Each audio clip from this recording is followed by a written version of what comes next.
Ladies and gentlemen, boys and girls of the YouTube world, CJ Rose's back in the building. Welcome back to the channel. This weekend is a special one. We got Crown Jewel, WWE's annual Saudi Arabia show. It is going down this weekend. I know a lot of people don't like the Crown Jewel season or whatever the case is, especially with what the hell we got going on this year. But let's be honest here. This card looks stacked. It looks stacked. It looks good. I'm for it. You know what I'm saying? Because I know we're gonna get. Hopefully, we're gonna get a great show. So that's all I'm worried about. That's all I'm concerned with. You know what I'm saying? But let's hop on into it. 7 matches. The most matches on the card since SummerSlam. Let's get it. Women's tag team titles on the line.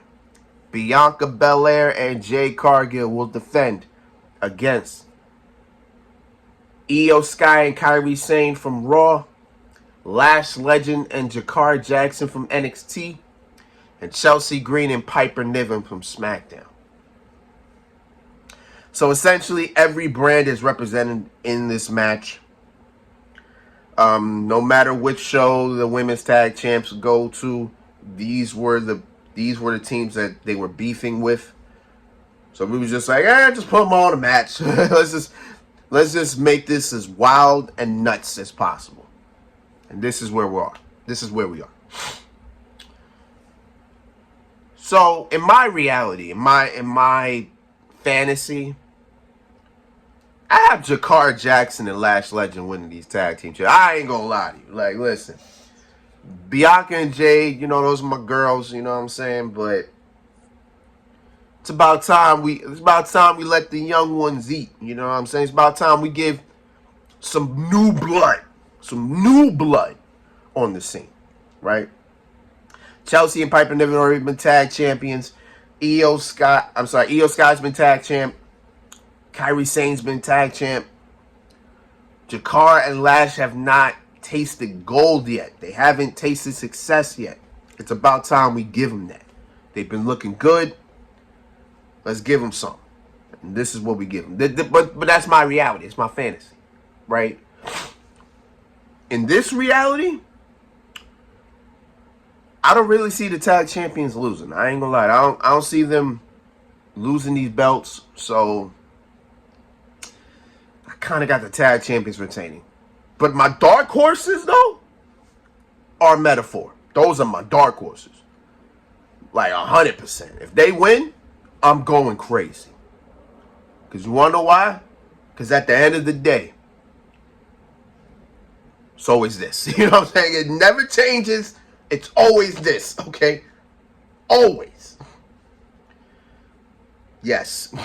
But I got the tag champions retaining. RKO versus KO. Randy Orton versus Kevin Owens.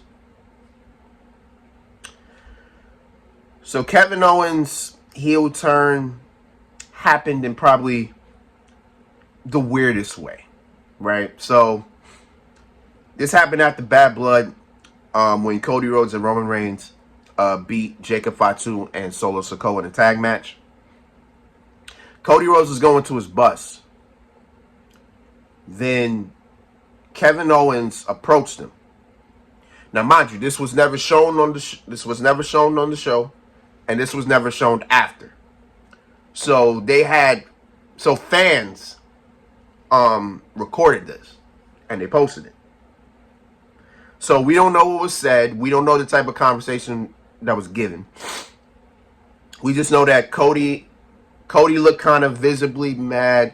Kevin Owens looked mad. All of a sudden, boom, Kevin Owens is beating the hell out of Cody Rhodes. Which I've been predicting for like a couple months now. Like, I said to myself, Kevin Owens is going to beat the hell out of Cody Rhodes at some point, and he did that. He didn't do it the way that I thought he would. But regardless, he beat the hell out of him. He beat the hell out that man. And here we are. Now, the thing is, Kevin Owens hasn't fully addressed it. Like, he hasn't fully addressed his heel turn. A lot of people kind of understand it. I kind of understand it as well. But for me, I want him to go on SmackDown, just explain himself. But apparently WWE has stopped him from doing that. Kayfabe wise, they stopped him from doing that. I'm like, I'm kind of missing opportunities here. But as he has been able, as he's been stopped to explain himself, he feels that Randy Orton has chose his side. He's chosen the side. But the thing is, Randy Orton has been in the middle of this, trying to make peace. He's been in the middle. He hasn't picked a side. He's been neutral. But Kevin Owens feels he took Cody Rhodes' side, which isn't the case. So in reality, Kevin Owens is just finding somebody to beat, to hurt. And he's picking Randy Orton.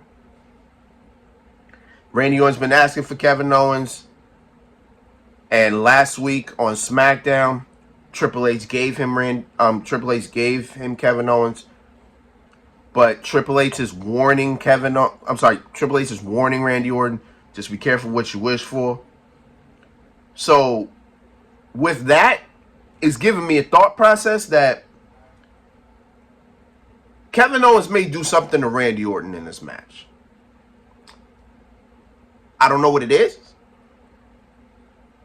but we'll find out when we get there. With that being said, I believe ever since the year started, 2024, I believe these two men haven't won a PLE at all. I don't think neither one of these men have won a PLE at all. Yeah, 2024, Randy Orton has been on every show except SummerSlam and Bad Blood, I believe. I believe those are the only two shows he hasn't been on. But even with that, he hasn't won a pay-per-view all year. Kevin Owens the same way. Kevin Owens missed SummerSlam, Bad Blood, King and Queen of the Ring. He's missed a couple as well, but he hasn't won either. So one of these two desperately need a win. Since Kevin Owens is still fresh as a heel again, I kind of give it to KO. But I feel like something's gonna happen, so I don't know. So I'm kind of up and down with this one. So by default, I'll give it to Kevin Owens. By default. Randy Orton wins, cool. You know what I'm saying? But by default, I give it to Kevin Owens. The United States title, where it will be, whose game is it? With everybody saying the United States champion, L.A. Knight. Yeah. As he defends against Andrade and Carmelo Hayes. So to be honest, LA Knight put himself in this situation. He didn't have to, but he put himself in this situation because Andrade and Carmelo Hayes had pretty much been stealing the show on SmackDown with their little best of 7 series that they've had.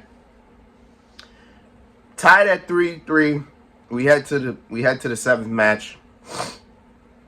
Nick Aldis appointed LA Knight as the special guest referee and also said the winner of this match will get a shot at the United States Championship. We get to the match. Match is going fine. Match is going all right.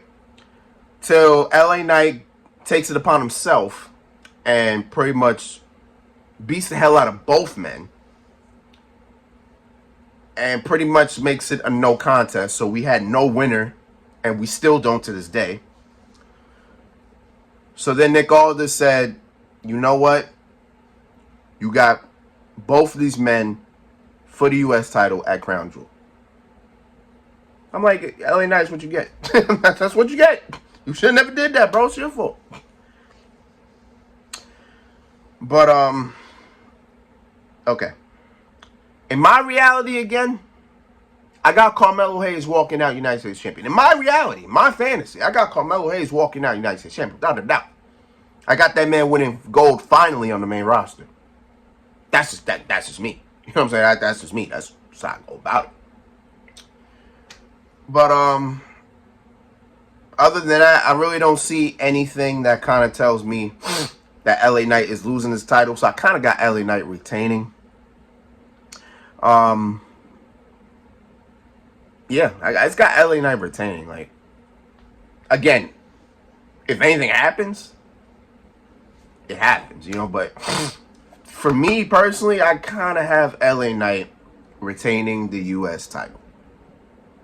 Yeah. Bronson Reed and Seth Rollins. Bronson Reed shocked the world when he attacked Seth Rollins and gave him not one, not two, not three, not four, but 7 tsunamis.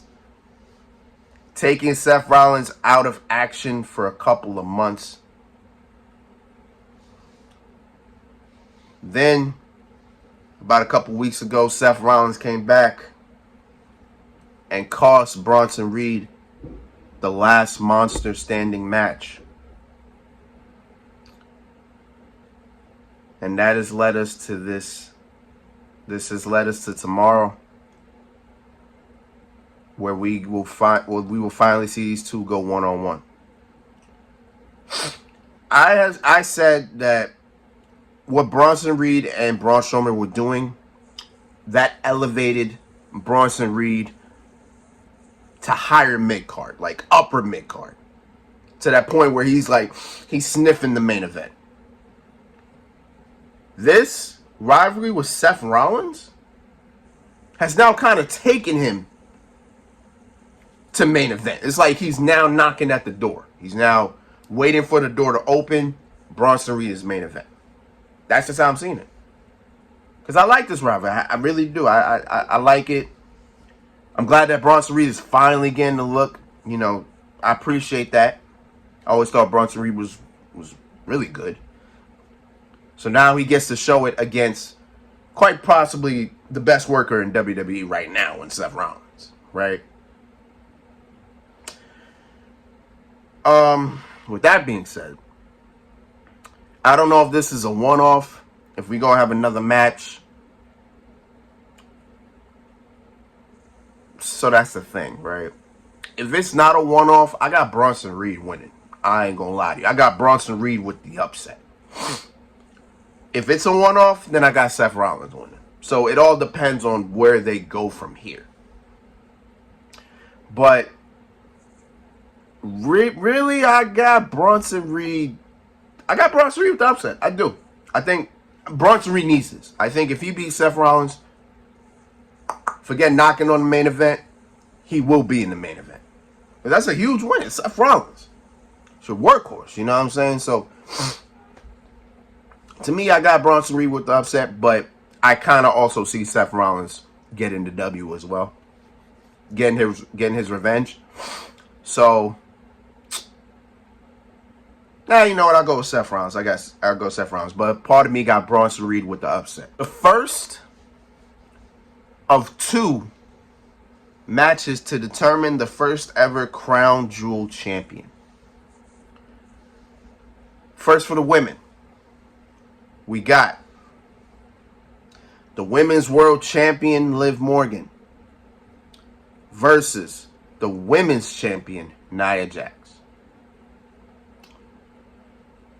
Let's be factual here. I don't really care about the Crown Jewel title. I don't know what it's going to do.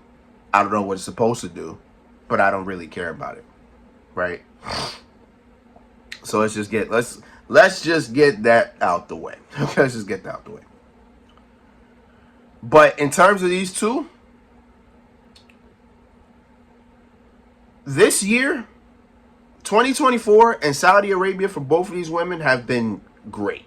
For both of them. Liv Morgan won the Women's World Championship in Saudi Arabia by beating Becky Lynch. And Nia Jax became Queen of the Ring in Saudi Arabia. So now both of them are coming back to a place where they've had success at. The question is now, which one's going to get the W? Honestly, I want Nia Jax to win. I do.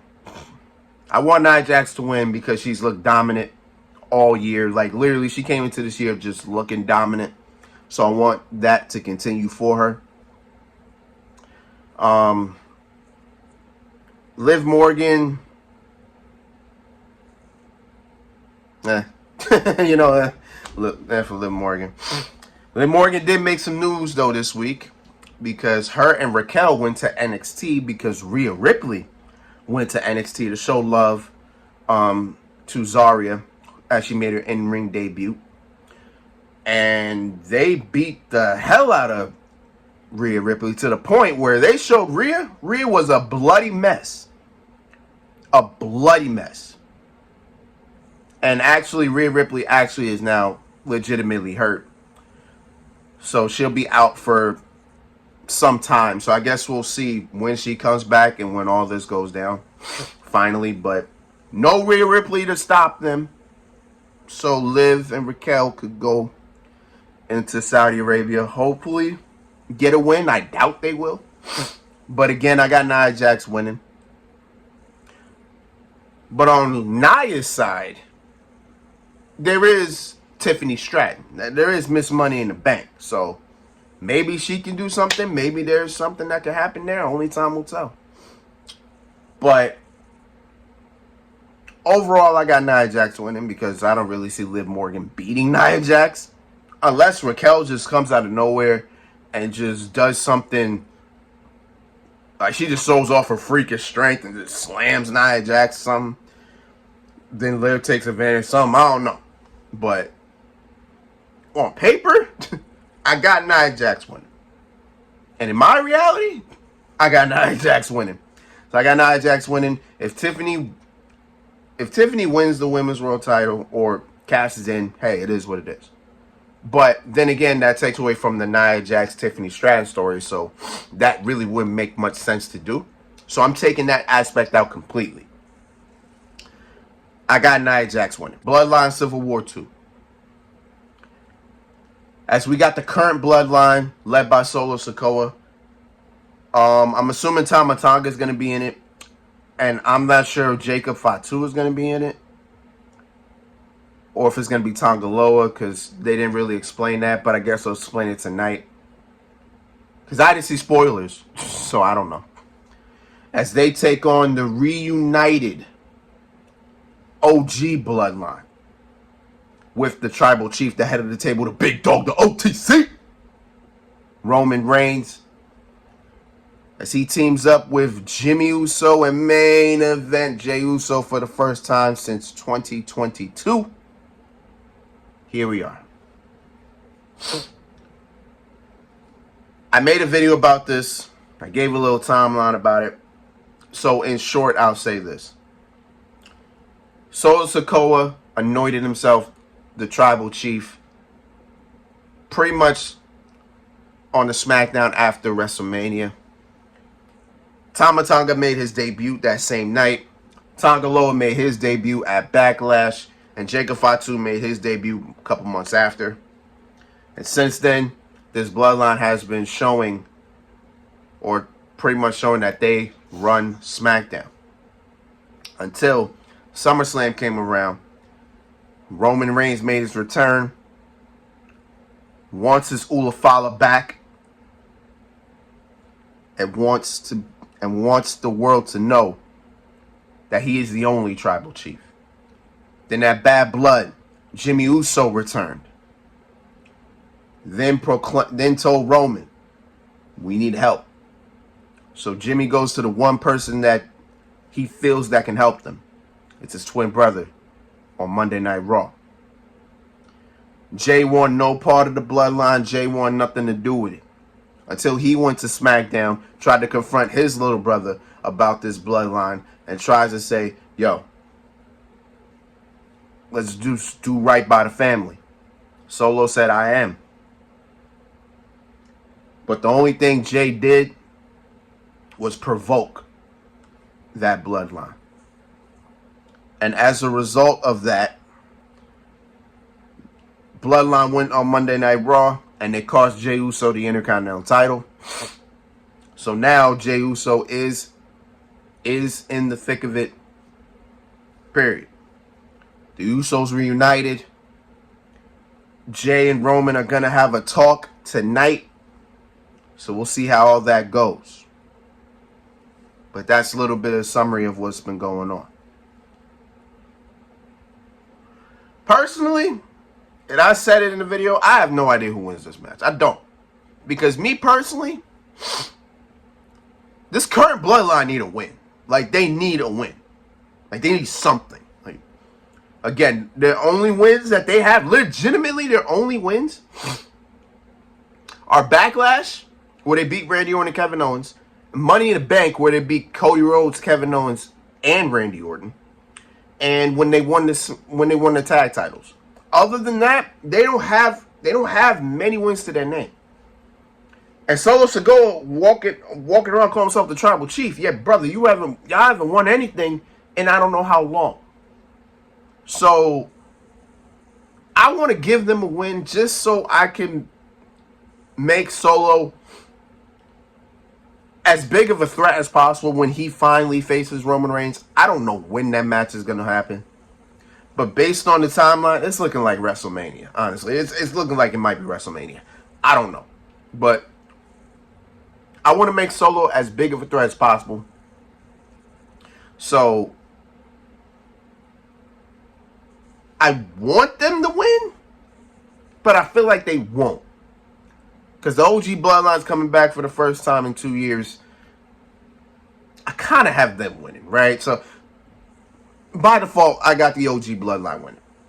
It would be a bad look for the current Bloodline, but hey, what can you do? So I got the OG Bloodline getting a W. The second match to determine the first ever Crown Jewel champion for the men, we got the World Heavyweight Champion, Gunther, the Ring General, as he takes on the WWE Champion, the American Nightmare, Cody Rhodes. First time ever. I have been waiting for this match since Royal Rumble 2023. I've been waiting for this match since last year when those two were the final two men in the Royal Rumble match, and they had a good little one-on-one, good little 5 minute. It was like 5 minutes, almost 10 minutes, little thing that they had. It made me want more. I was like, man, I need to see a proper match between these two. And finally, we're getting it. I feel good. I feel happy. I feel ready. I'm ready for this. Now, I will say the build-up to this match has been piss poor. I'll say that. It's been very it's been poor. Like it's just been there. Right? But I don't care about it because it's a Raw versus SmackDown thing, right? So technically in that sense the build-up ain't really gonna be all that. Right? It's not gonna be amazing, it ain't gonna be crazy. But forget the build-up. The match alone already sells me. Listen, the match alone I already wanted. The match alone, I think, will be amazing. I think it will be so good that it might be one of the matches of the year. That's how good I think this match can be. That's how good that match can be. Will it? I think so. I think it can live up to that expectation where it could be one of the best matches of the year. I think Gunther has the ability to do that. And I know Cody Rhodes got the ability to do that. So, hey, you know what I'm saying? Hey, let's put it together. Let's mix it. You know what I'm saying?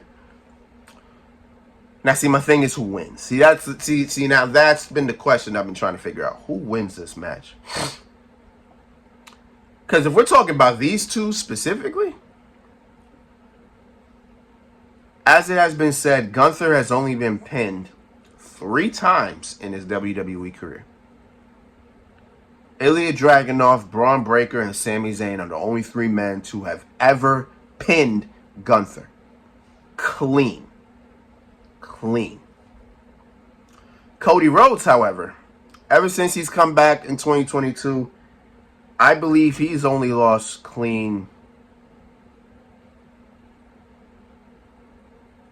Well, clean-wise, Cody hasn't lost clean at all. I believe he hasn't. but he's been pinned. Roman Reigns beat him. Drew McIntyre beat him. He was pinned at WrestleMania this year. And he was actually pinned by Solo Sikoa this year at SummerSlam. So he's been pinned. He's lost. But clean-wise, like, he just hit his finish. Like, somebody said their finisher, covered Cody, and that was it. No, Cody hasn't had that. Cody has not had that. But he's lost. So I think Cody's lost twice. I don't count tag team matches as a blemish on your record. I feel like it shouldn't be a blemish on your record because you weren't the only person to lose that match. So I think you lost as a unit, much less you lost the match, right? So I take the tag team aspect out of it. Take the 2 tag team matches he lost this year. Cody's only been pinned twice. So we're talking about 2 men who literally don't lose. You know what I'm saying? This is what makes this match kind of nuts. We're talking about 2 men that do not lose at all. So for the sake of the argument, I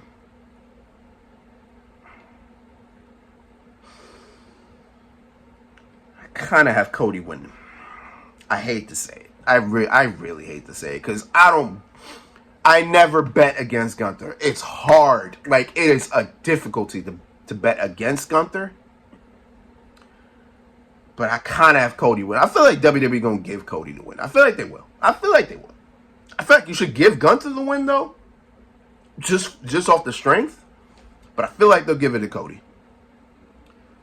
But I can see this match going either way. Honestly, I can see it going either way. I feel like Cody could lose this a little bit more than Gunther. Because, again, Cody has lost. But he hasn't lost clean, though. Gunther has lost clean. So for Gunther, a loss on him is much more rare and would probably do a lot more damage to Gunther, but then again, he's losing to the WWE champion. So I guess in a sense, it's not really that huge of a loss because you kind of lost to like the number, like what, the number top 5, one of the top 5 guys in the company. You know what I'm saying? So technically shouldn't be considered a bad look. But I kind of got this match going either way. But again, by default, I kind of have Cody winning. I feel like they'll give it to Cody. Off the strength. But yeah, that's just how I'm seeing it. And that is our Crown Jewel predictions. It is going down tomorrow, 1 p.m. I said earlier this week, I will be home for it, but no. I will be home, but I have something to do in the morning. I don't know what time I'm getting home. I'll have the predictions done before Sunday. So they'll be done that day. I just don't know what time. Pretty much. But they'll get done. You already know this.